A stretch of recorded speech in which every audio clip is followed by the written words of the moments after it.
अयोध्येतील प्रभू श्रीराम मंदिराच्या देणगीत झालेल्या कथित अपहाराच्या निषेधार्थ नागपुरात 18 जुलै रोजी होणाऱ्या रामरक्षा आंदोलनाने भव्य रामरक्षा महाआरतीच्या पार्श्वभूमीवर शिवसेना नेते आमदार अंबादास दानवे 16 आणि 17 जुलै रोजी विदर्भ दौऱ्यावर आहेत।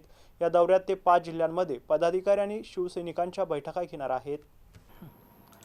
शिवसेना पक्षप्रमुख उद्धव ठाकरे यांच्या उपस्थितीत 18 जुलै रोजी नागपूर येथे आयोजित रामरक्षा आंदोलन आणि भव्य रामरक्षा महाआरतीच्या पूर्वतयारीसाठी आमदार अंबादास दानवे 16 आणि 17 जुलै रोजी विदर्भातील भंडारा, गोंदिया, गडचिरोली, चंद्रपूर आणि वर्धा जिल्ह्यांचा दौरा करणार आहे।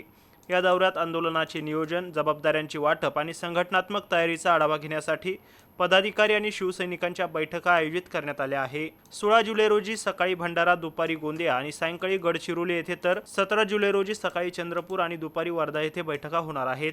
या बैठकांना शिवसेना पदाधिकारी, युवा सेना, महिला आघाडी, सर्व अंगीकृत संघटनांचे पदाधिकारी, शिवसैनिक तसेच रामभक्तांनी मोठ्या संख्येने उपस्थित राहावे असे आवाहन यावेळी करण्यात आले।